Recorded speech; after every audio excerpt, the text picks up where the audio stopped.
ఖైరతాబాద్ నియోజకవర్గ స్థాయి కార్యకర్తల సమావేశంలో కేటీఆర్ మాట్లాడుతున్నారు. లైవ్ చూద్దాం. నిమ్స్ హాస్పిటల్ పక్కకు ఎర్రమంజిల్ కాలనీ క్వార్టర్లు ఉంటాయి, ఎమ్మెల్యే క్వార్టర్లు ఉంటాయి. అందులో పెరిగిన నేను కూడా ఆ 135 బస్ ఎక్కి పోయేటోని నేను కూడా. ఏదో వెంకటరమణ కాలనీ మీదకి వెళ్ళి ఆనందనగర్ కాలనీ మీదకించి ఖైరతాబాద్ చౌరస్తా మీకు అందులోకెళ్ళి పోయినోని నేను కూడా. 135A అనుకుంటుంది. ఎందుకు చెప్తున్నా అంటే ఆ బస్సులో పోతుంటే ఖైరతాబాద్ HMWS ఆఫీస్ కాడికి వచ్చే వరకు ఎండాకాలం వచ్చిందంటే చాలు కుండలు బిందెలు లొల్లులు ట్రాఫిక్ జాము ఆగమాగం. మా షకీలారెడ్డి గారు ఇక్కడే ఉన్నారు, తలుపుతున్నారు ఆమె అవునన్నా అవునని.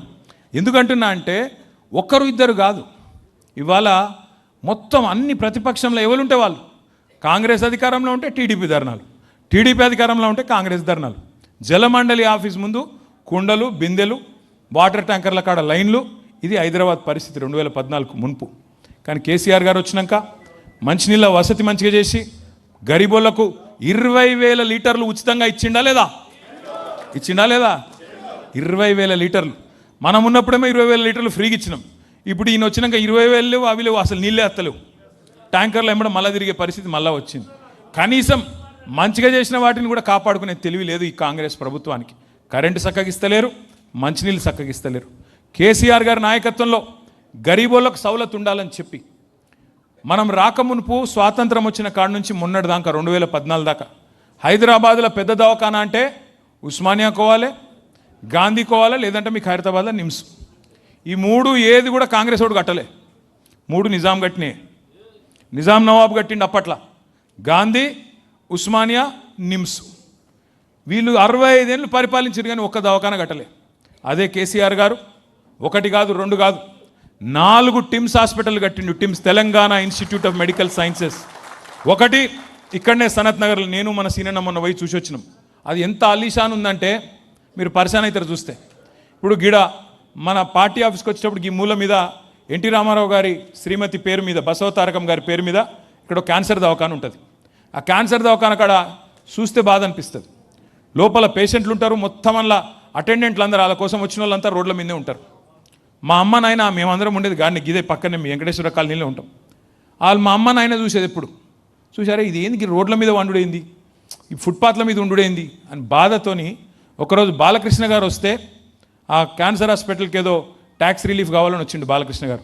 కేసీఆర్ గారే చెప్పి తమ్ముడు నువ్వు కట్టు, వాడు ఉండేటోళ్ళకు కూడా ధర్మశాలలు కట్టు అని చెప్పి జాగిప్పించి బ్రహ్మాండంగా ధర్మశాలలు కూడా కట్టించడమే కాకుండా అక్కడ కట్టించడే కాదు, ఇలా కొత్తగా కట్టిన టిమ్స్ హాస్పిటల్లో 1000 పడకల ఆసుపత్రి, ఒక్కొక్కటి 1000 పడకలతో పాటు అక్కడ ఉండే అటెండెంట్స్ కోసం కూడా 200 బెడ్లు సపరేట్గా ధర్మశాల కట్టించిన నాయకుడు కేసీఆర్ గారు.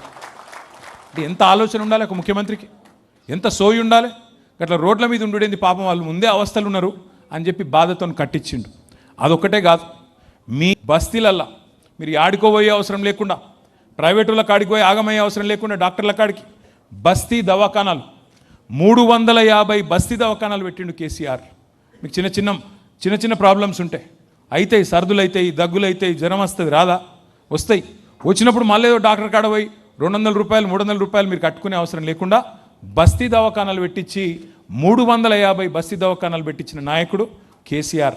హైదరాబాద్లో వైద్యం కోసం పెద్ద దవాఖానాలు అయితే టిమ్స్, చిన్నగా 350 బస్తీ దవాఖానాలు. ఆఖరికి కార్మికుల కోసం గరీబోళ్ళ కోసం యాడనో పనికోతారు, అందరు టిఫిన్ డబ్బాలు పట్టుకుపోయే సౌలత్ ఉండదు, పొద్దున లేచి వంటలు వండరాదు, కొంతమంది 4 లేచి పోతారు, వాళ్ళ తిండికి ఆకలికి ఇబ్బంది అవుతుందని చెప్పి 5 రూపాయల అన్నపూర్ణ సెంటర్లు ఎన్ని పెట్టిండు కేసీఆర్ గారు. జానారెడ్డి గారు కూడా పోయి తిన్నాడు రోజు. జానారెడ్డి గారు కూడా పోయి తిన్నాడు ఎట్లున్నది తిండి అని చెప్పి. అరే జోర్దార్ ఉందా కేసీఆర్ గారు, మంచిగా పెట్టినావు, 5 రూపాయలకి అన్నపూర్ణ అసలు భోజనం పెట్టినావు అని చెప్పి మెచ్చుకున్నాడు జానారెడ్డి గారు. ఇక్కడ ఎవరైనా 5 రూపాయలు. హైదరాబాదులో కొత్తగా ఒక్క ఇటుక కట్టలేదు, ఒక ఇల్లు పెట్టలేదు, ఒక ఇటుక పెట్టలేదు. కానీ ఎన్ని కొట్టిండు, ఎన్ని వడగొట్టిండు. కొన్ని 100,000 ఇండ్లు మాత్రం హైడ్రా పేరు మీద ఇష్టం వచ్చినట్టు శనివారం వచ్చింది ఆదివారం వచ్చిందంటే గరీబుల కొంపల మీద వడుడు, ఎక్కడికక్కడ ఇండ్లు గులగొట్టి దరిద్ర పేరు సంపాదించుకున్నాడు. ఇది ఒక్కటే చెప్పచ్చు, అన్నం ఉడికిందా లేదా అని చెప్పేందుకు మొత్తం కుండంతా ముట్టే అవసరం లేదు, కుండ లోపల చేయి పెట్టే అవసరం లేదు, చిన్న మెతుకు ముట్టుకుంటే చాలు ఉడికిందా లేదా తెలుస్తుంది. ఏమేం మాటలు చెప్పిండు పెద్ద మనుషులకు, ముసలోళ్ళందరికీ, ఒంటరి మహిళలకు, కేసీఆర్ సార్ 2000 ఇస్తే ఈయన ఎంత ఇస్తా అన్నాడు? 4000 ఇస్తా అన్నాడు. సంవత్సరంలో 12 నెలలు ఉంటాయి. నెలకు 4000 చొప్పున ఎంత అవుతుంది? 48,000 ఇవ్వాలి. 48,000 అంటే లెక్క కష్టం అవుతుంది, 50 అనుకుందాం.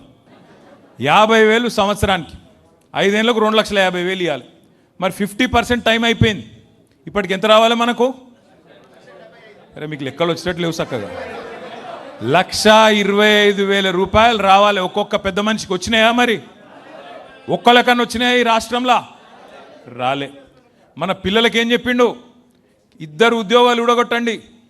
కేసీఆర్ది, కేటీఆర్ది 2 ఉద్యోగాలు ఊడగొడితే మొదటి సంవత్సరంలోనే 2 లక్షల ఉద్యోగాలు ఇస్తానాడు. ఇస్తా అన్నాడా లేదా?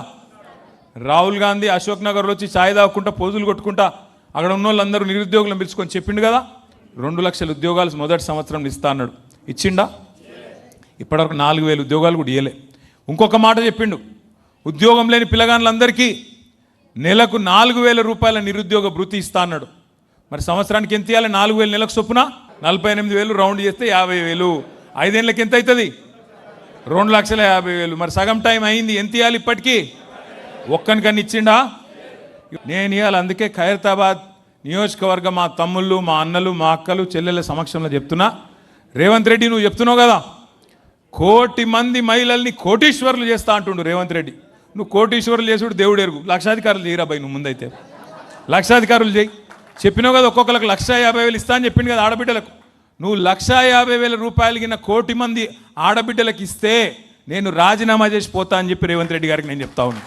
నీ బాధ ఏంది? ఆయన బాధల్లో మన పదవులు కావాలనే కదా, మనం ఉండద్దు రాజకీయంలో, మనం పక్కకోవాలనే కదా. నువ్వు 1 కోటి మంది ఆడబిడ్డలకు బాకీతో సహా పోయిన 2.5 సంవత్సరాలు, వచ్చే 2.5 సంవత్సరాలు ఒక్కొక్కలకు 1,50,000 చెప్పున మొత్తం అందరికీ ఆడబిడ్డలకు నేను రాజీనామా చేస్తా.